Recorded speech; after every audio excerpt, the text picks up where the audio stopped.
नमस्कार। एक Charles Wheatstone नाम के एक साइंटिस्ट थे। उन्होंने कुछ एक्सपेरिमेंट करने के बाद एक सेटअप तैयार किया, तो उसी को हम व्हीटस्टोन ब्रिज कहते हैं। तो उन्होंने क्या किया कि 4 डिफरेंट रजिस्टर्स लिए। उनमें से अगर 3 रजिस्टर उन्हें मालूम है तो चौथा अननोन रजिस्टर जो है उसका रेजिस्टेंस वो निकाल सकते थे। तो उनके अकॉर्डिंग उन्होंने क्या किया, 4 जो रजिस्टर हैं उनको किसी क्वाड्रिलेटरल के अलॉन्ग सेटअप किया। तो उनमें से 2 तो ये है, मान लो एक पी है, एक का नाम क्यू है। एक उन्होंने रेजिस्टेंस बॉक्स लगा दिया, इसका मतलब इसका इसका वो रेजिस्टेंस भी उनको मालूम है। चौथा एक अननोन रजिस्टर है, मान लेते हैं ये एस वाला अननोन रजिस्टर है। तो इस अननोन रजिस्टर का रेजिस्टेंस कितना है ये निकालना है हमें। ठीक है, तो इसके लिए उन्होंने क्या किया, इस क्वाड्रिलेटरल के 2 डायगोनल हैं। एक डायगोनल के अलॉन्ग तो उन्होंने क्या करा, बैटरी और की लगा दिए, और दूसरे डायगोनल के अलॉन्ग की और एक गैल्वेनोमीटर लगा दिया। तो गैल्वेनोमीटर है तो उसका कुछ रेजिस्टेंस होगा, मान लो जी ही उसका रेजिस्टेंस है, और की है, टैप की होती हैं जो। तो ये उनका सेटअप था। तो उन्होंने क्या किया, तो जैसे ही इस सर्किट में पावर सप्लाई होती है, बैटरी ऑन करते हैं, स्विच ऑन करते हैं, तो करंट सप्लाई होती है, हमें पता ही है। जितनी करंट इधर से जाएगी उतनी ही करंट इस पूरे सर्किट से, कोई भी सर्किट से घूम फिर के बैटरी के उसी टर्मिनल में वापस आती है। ये तो हमें पता ही है, आई जाएगी तो आई ही वापस आएगी। तो ये करंट जब सप्लाई होगा तो ये करंट यहाँ पर आके, हमें पता है केसीएल और केवीएल हमने पढ़े हैं।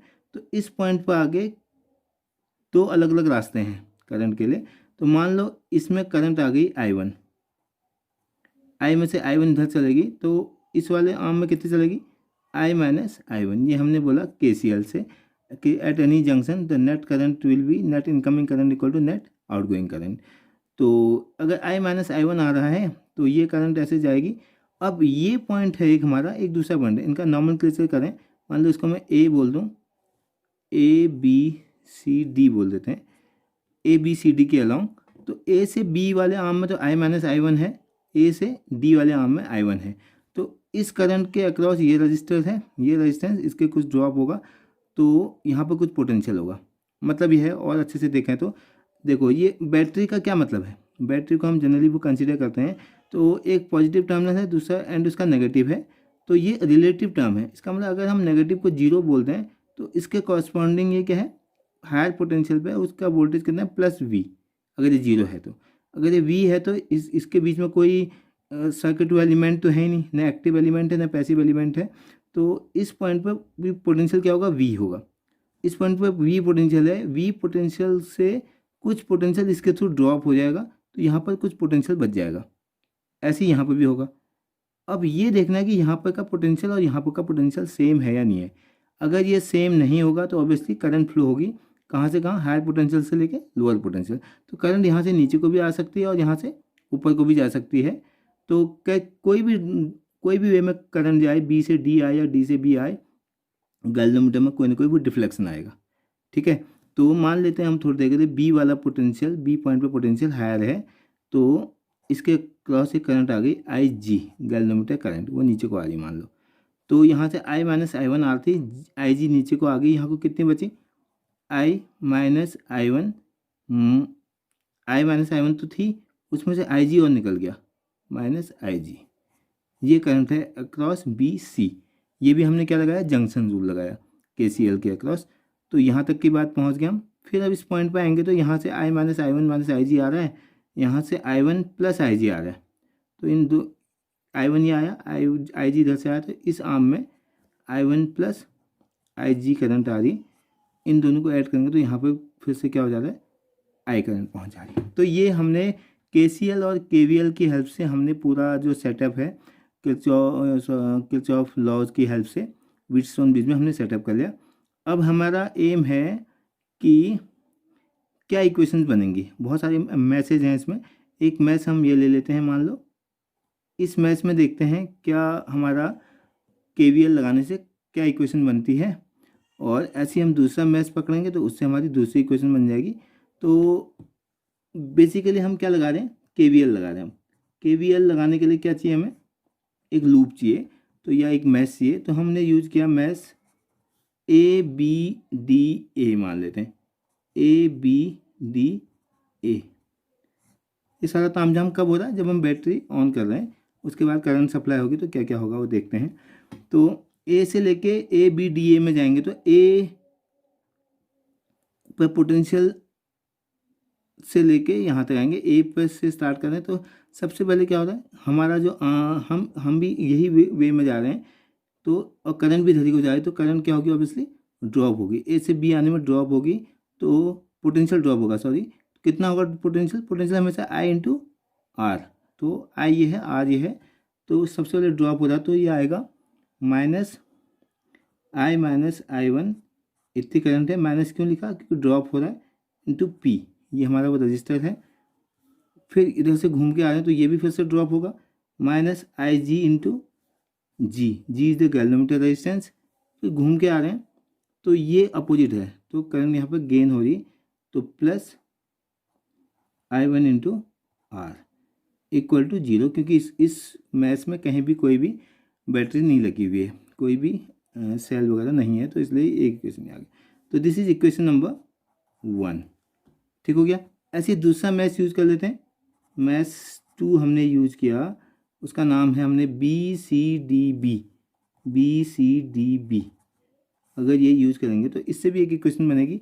देखो बी से सी आ रहे हैं तो करंट की डायरेक्शन यही है, तो यहाँ पे क्या होगा? पोटेंशियल ड्रॉप होगा, कितना होगा? आई इंटू आर, और माइनस में होगा ड्रॉप के लिए आई minus I one minus I जी, ये करंट है, इंटू रेजिस्टेंस, ये हो गया पोटेंशियल, तो पोटेंशियल ड्रॉप हो गया। इसके अक्रॉस फिर ये अपोजिट आ रहा है, हम इधर जा रहे हैं, करंट इधर है, तो ये राइज हो रहा है पोटेंशियल में, कितना? I one plus I G times S, rise के लिए हमने प्लस लिख दिया। फिर हम यहाँ से ऊपर जा रहे हैं तो ये भी क्या हो रहा है? अपोजिट हो रहा है, तो राइज हो रहा है, plus I G times G, galvanometer resistance equal to zero. This is equation number 2। तो ये सब दोनों इक्वेशन किस कंडीशन में है? जब भी गैल्वेनोमीटर आर्म से क्या हो रहा है? करंट फ्लो हो रही है। अब व्हीटस्टोन ने क्या किया? ये इस अननोन को वेरी करते रहे, अननोन रजिस्टर से हम अलग अलग रेजिस्टेंसेस को निकालते रहे, तो एक स्टेज ऐसी आएगी कि इस पॉइंट पर पोटेंशियल और इस पॉइंट पर पोटेंशियल क्या हो जाएगा? सेम। जब बी और डी पर पोटेंशियल सेम हो जाएगा, मतलब इसके थ्रू जो ड्रॉप है और इसके थ्रू जो ड्रॉप है वो सेम हो गया, क्योंकि यहाँ तक तो वी है ही, क्योंकि वी है, इसके बीच में कुछ भी नहीं लगा है, तो इसका मतलब इस पॉइंट पे पोटेंशियल वी है, तो इस पॉइंट पे पोटेंशियल वी है। वी में से जितना ड्रॉप यहाँ हुआ, अगर ये उतना ही ड्रॉप यहाँ हो जाए तो इस पॉइंट पे पोटेंशियल और इस पॉइंट पे पोटेंशियल सेम हो जाएगा। जब दोनों पॉइंट पे पोटेंशियल सेम हो जाएगा तो इसके अक्रॉस कोई करंट फ्लो नहीं होगी, कोई करंट फ्लो नहीं होगी तो एट गैल्वेनोमीटर में कोई डिफ्लेक्शन नहीं आएगा। तो एट नल डिफ्लेक्शन के केस में इस एक वो कंडीशन है, मतलब इस डिफ्लेक्शन के केस में क्या होगा? आई जी इक्वल टू जीरो। तो जब आई जी की वैल्यू जीरो होगी तो क्या होगा? आई जी की वैल्यू जीरो रख देते हैं इक्वेशन 1 और 2 में। इक्वेशन 1 में आई जी की वैल्यू जीरो रख के देखो, अगर ये वाला तो रहेगा ही हमारा form, minus I one into P हमारा रेजिस्टेंस है, ये वाला कंपोनेंट जीरो हो गया, प्लस आई वन आर। ठीक हो गया, ये इक्वेशन हो गई है। अब थर्ड, इसी को थोड़ा ठीक से लिखें तो उसको उस साइड ले जाएंगे तो इक्वल टू जीरो भी था, तो ये हो गया हमारा I minus I one into P equal to I one into R. ठीक हो गया, ये एक इक्वेशन बन गई। इक्वेशन नंबर 3 इसको बोल देते हैं। और यही आई जी की वैल्यू ऑब्वियसली सेकंड इक्वेशन में सब्स्टिट्यूट करेंगे तो वो इक्वेशन भी हमारी थोड़ी चेंज हो जाएगी। देखो आई जी की वैल्यू चेंज कैसे हो जाएगी? माइनस वैसे अपनी जगह पर है, आई माइनस आई वन अपनी जगह पर रहेगा, आई जी जीरो हो गया, इंटू क्यू अपनी जगह पर है, इसमें ये जीरो हो जाएगा, तो प्लस आई वन एस, ये जीरो हो जाएगा इक्वल टू जीरो। इसको थोड़ा ट्रांसपोज करेंगे, इसको उस साइड ले जाएंगे तो ये हो गया आई है, हाँ I minus I one into Q equal to I one into S. This is equation number 4। अब ये थर्ड और इक्वेशन और 4 इक्वेशन को अगर हम डिवाइड करें, 3 डिवाइडेड बाई 4 करें तो क्या होता है? देखो इससे cancel, P upon Q equal to I one cancel, R upon S. तो ये एक स्पेसिफिक कंडीशन है। तो व्हीटस्टोन ने बोला कि जब नल डिफ्लेक्शन के केस में जो इनके आर्म्स में जो रजिस्टर्स हैं हमारे, उनका जो रेजिस्टेंस होगा वो हमेशा क्या होगा, रेशियो में होगा, मतलब P upon Q equal to R upon S, और we can write P upon R equal to Q upon S. ये होने वाला है। ऐसा होने से क्या होगा, हमारे तीन चीज़ें तो नोन है, तीन रेजिस्टेंसेज अगर नोन होंगे तो चौथे की वैल्यू अपने आप ही पता चल जाएगी।